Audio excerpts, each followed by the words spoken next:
자, 안녕하십니까. 9월 21일 목요일인가요? 시간이 역시 좀 빨리 갑니다. 9월 20일 목요일 이슈면의 주식 뉴스공장 아침 브리핑을 시작을 하도록 하겠습니다. 드디어 FOMC 회의가 나왔습니다. 시장에서 예상했던 대로 크게 변동사항 부분들은 없었어요. 변동사항 없어서 연준이 지금 한 4조 5천억 정도, 5천억 달러의 보유자산 부분들을 보유를 하고 있는데, 일단 금리는 동결을 했고, 그런데 이제 금리는 동결을 했지만, 향후에 금리 인상 가능성의 여지 부분들은 일단 남겨뒀습니다.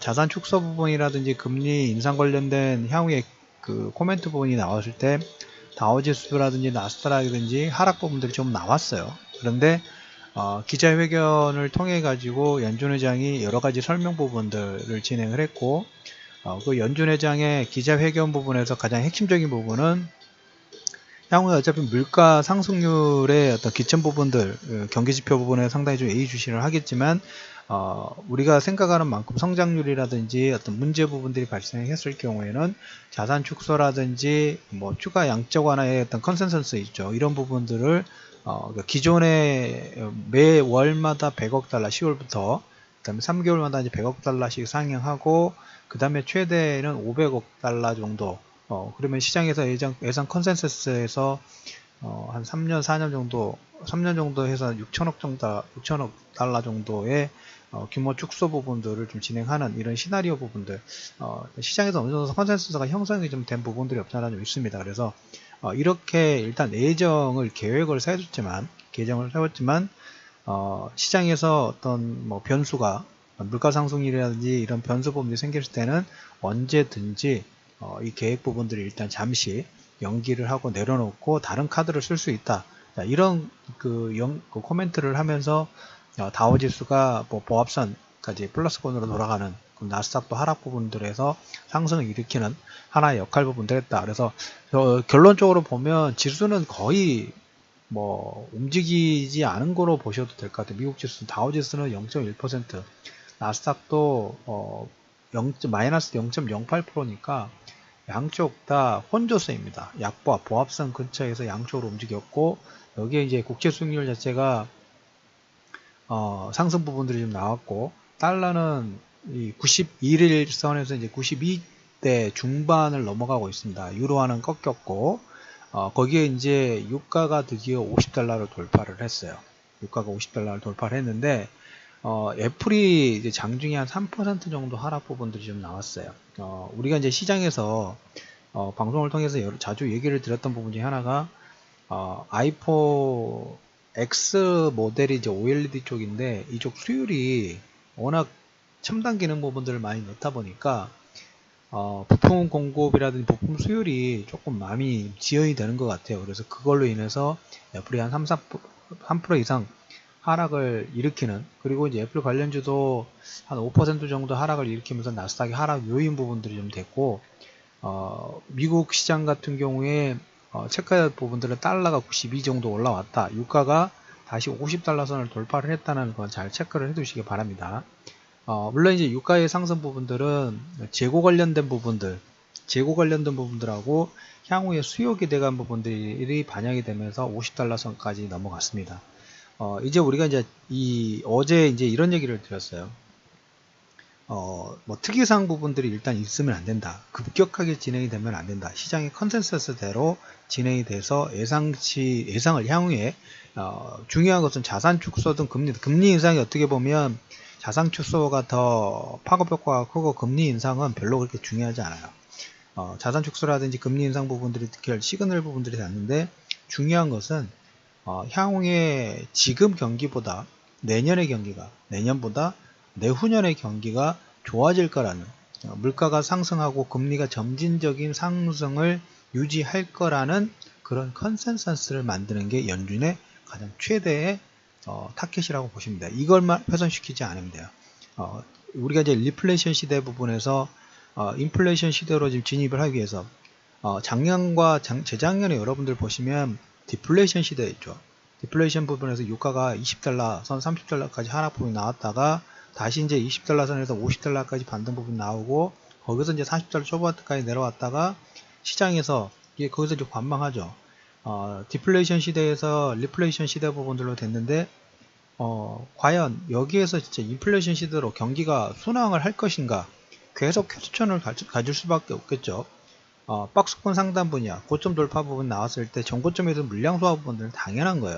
그래서 이제 그 시점에 박스권 상단 부분들을 돌파를 해서 신고가로 갈 건지, 아니면 N자 파동에서 한 번 더 눌렸다 갈 건지, 여기에 이제 조정 파동 부분들이 길어질 것인가, 아니면 짧게 조정받고 바로 돌파를 할 것인가, 일반 개별 종목군도 거기에서 체크해야 할 부분들하고 시간과 가격 조정 부분들이 당연히 있는 거고, 그것보다 타임 스케줄 부분들이 훨씬 더 긴 경제의 사이클 부분이 돌아가려면 당연히 시차 부분들이 발생을 하겠죠. 자, 금리 동결 나왔고, 지금은 근데 이제 향후 이제 금리 인상 부분들은 진행이 될 가능성, 한 번 정도 할 가능성이 있는데, 저건 별로 신경 쓰지 않아도 돼요. 금리 인상을 하든지 말든지라고 말씀을 드렸어요.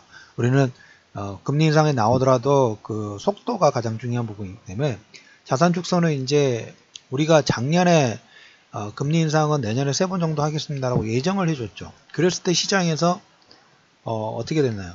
그걸 받아들이기 계획표를 세웠죠. 계획표를 세웠다는 게 중요해요. 그리고 이제 자산 축소 관련된 부분에서 시장에서 알아줄 정도로, 자, 우리는 매월 100억 달러 3개월마다 상향, 근데 최대는 500억 달러 정도에서 자산 축소를 진행하겠습니다. 이게 자금이 이제 경제에 그 매물을 내는 거죠. MBS라든지 국채 부분, 국채는 아마 내놓지 않을 가능성이 높고 MBS 쪽으로 내놓을 건데, 한꺼번에 많이 내놓으면 연준에서도 못 팔아요. 천천히 팔려면 뭐 해야 될까요? 경기가 살아나고 있으니까 걱정하지 마, 너희들이 많이 사봐 라는 그 기대감과 그런 분위기 부분들을 만들어줘야지 매각을 할 수 있겠죠. 주가 부분들이, 급등 부분들이 나왔을 때 그걸 누군가가 사줘야 되죠.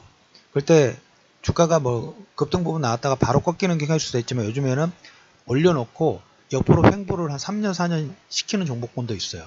근데 연준이 4조 5천억 달러의 보유 자산 부분들 매각을 하려면 이걸 한꺼번에 내놓으면 경기 무너지겠죠. 그래서 뭡니까? 옆으로 천천히 매각 부분도 우리는 천천히 할 거니까 걱정하지 마. 하지만 경기가 좋아지니까 너희들이 그거 사놓으면 좋을걸? 일반 개별 종목도 보면 주가가 한번 올라간 다음에 경기 지표 그 회사의 매출 좋다, 성장 좋다, 실적 좋다, 향후에 기대감 좋다고 계속 언론 플레이를 해야지 개인들이 여기에 덥석덥석 물고 기관 투자를 덥석덥석 물면서 이 체인지가 되죠. 그런 케이스라고 보시면 돼요. 그러면 여기서 우리가 역으로 생각할 건 뭘까요? 연준은 경기를 훼손시키려고 하는, 자기들이 물건 팔아야 되니까, 다른 관점에서 보면 물건 관점을 팔아야 되니까 뭐 불안 심리 부분들을 자극하지는 않을 가능성 자체가 상당히 높다라는 기존 전제 조건이 깔리겠죠. 그래서 그 부분을 먼저 간단하게 생각을 해 주십시오. 자, 그래서 우리가 이제 어제 1번 시나리오, 2번, 3번 시나리오 부분에서 말씀을 좀 드렸을 때 경기 민감적, 경기 성장 중 한 바퀴 다 사이클 돌았어요. 한 바퀴 좀 돌았고, 그 다음에 이제 다음 주부터는 이제 9월 말 3분기가 마무리되는 시점이기 때문에 기관의 저가, 윈도 드레싱 효과 부분들이 일부 들어오는 모습들이 나오는데, 자, 물론 이제 우리가 제가 생각하는 부분에서는 뭐 이 정도면 나쁘지 않아. 나쁘지 않아인데, 여러분들한테 말씀드리지 않았던 부분 하나를 더 말씀을 드릴게요. 우리가 지금 이제 9월달, 10월달 사드 때문에 시끄럽죠. 시끄럽고, 최근에 이제 우리나라 한미 FTA 관련된 부분, 중국과 미국 틈 사이에서 우리나라가 여기서 얻어맞고 저서 얻어맞고 이런 부분들 있죠. 이건 오후에 얘기 드려야 되겠네요. 오후 얘기 드리는 걸로 하고, 시간이 없으니까 오늘부터 이제 다음 주까지 계속적으로 우리가 큰 충격 부분들은 없습니다.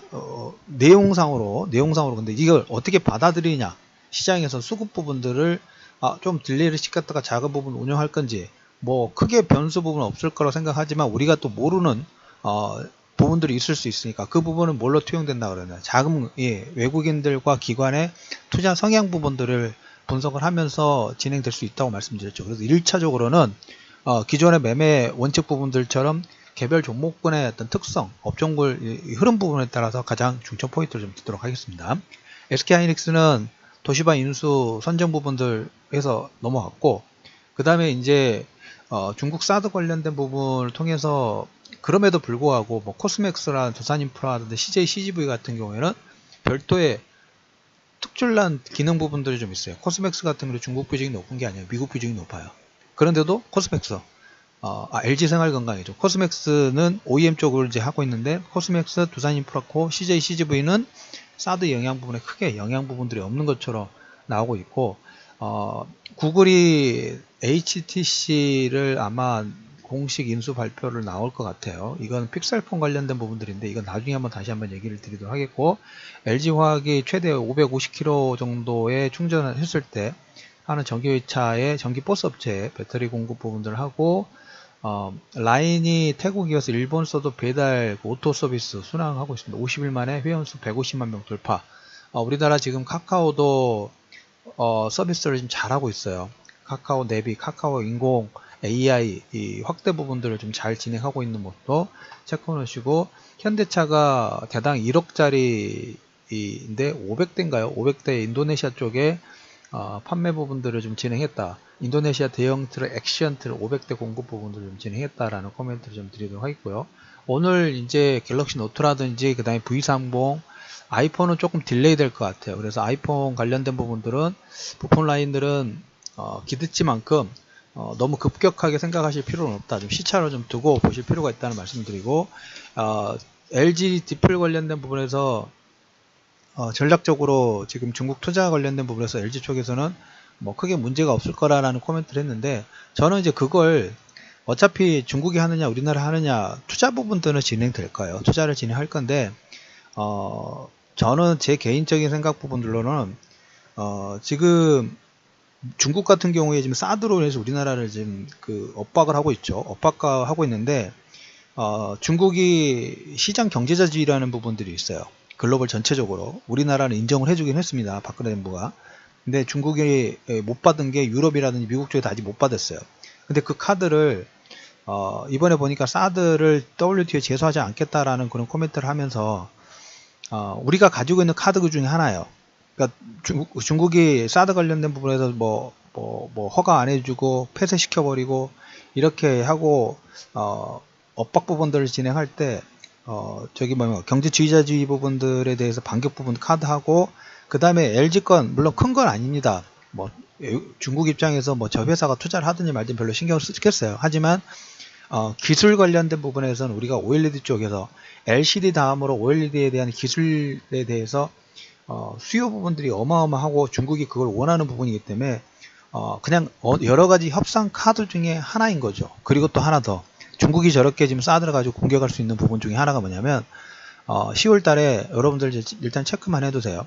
우리나라 지금 환율 자체가 1130원대 움직인 부분들 나오고 진행하고 있지만 이번 달 다음 달 정도에 우리나라 그 수합죠, 외환 수합 그 부분이 이제 만료가 돼요. 중국도 마찬가지, 일본도. 그러니까 중국도 그걸 알고 있기 때문에 연장하지 않고 압박을 하는 중이고, 일본도 압박을 하는 중이고, 그래서 여기저기 껴가지고 우리나라가 쓸 수 있는 카드가 상당히 부족하다고 말씀을 드렸죠.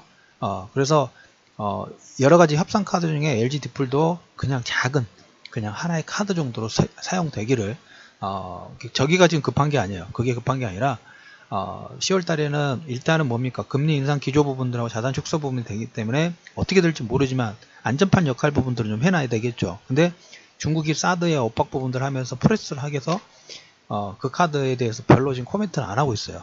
안 해준다, 너희들 알아서 기어라, 트럼프 하는 것도 똑같죠. 그런 기조 부분들이 지금 있죠. 그래서 10월 달 정도에는 이 부분이 우리나라 시장 부분의 어떤 키워드 부분이 하나는 될 수 있어요. 별로 단기 소나기 정도는 될 수 있을 것 같아요. 그 부분은 일단 알고만 계십시오. 그리고 이제 9월 말 10월 달이 되면 여러분들이 이제 뭘 보셔야 될까요? 이번 주 이제 금리 인상 부분들이 진행되니까 금융주들 최근에 이제 미국 같은 경우는 배당 수익률 부분들이 상향이 되고 있기 때문에 이쪽도 관심권에 두실 필요가 있다라는 코멘트 드리면서 아침 시간에는 뭐 디테일하게 설명드린 것보다 주말에 뭐 다시 한번 코멘트를 드리든지 이런 방향으로 진행하도록 하겠습니다. 자, 일단 결론, FOMC 금리 동결, 자산 축소, 예정된 시나리오에 대해서 별다른 큰 변수 부분들은 없었다. 그래서 이제 외국인들의 시장을 바라보는 시각 부분의 수급, 장중 수급이라든지 움직임 부분들을 하루로 판단하지 말고 한꺼번에 바뀔 수 없다고 말씀드렸죠. 차분하게 하면서 어차피 여러분들한테 말씀드렸던 조은장 전략 부분에서 크게 변동사항은 없어요. 근데 바로 우리가 전고점 돌파 부분들을 하기 위해서는 거기에서 기간 조정, 가격 조정 부분도 쉬어주고, 자, 박스권이 일단 한번 연장이 될 수 있을 거라는 얘기를 드렸어요. 여기서 바로 돌파를 할지 아니면 한 번 더 눌렀다가 이렇게 갈지, 이건 우리가 보면서 판단을 하도록 하겠습니다. 자, 9월 22일 이시민의 주식 노숙공장 아침 브리핑을 마무리하도록 하겠고, 자, 오후장에 뵙도록 하겠습니다.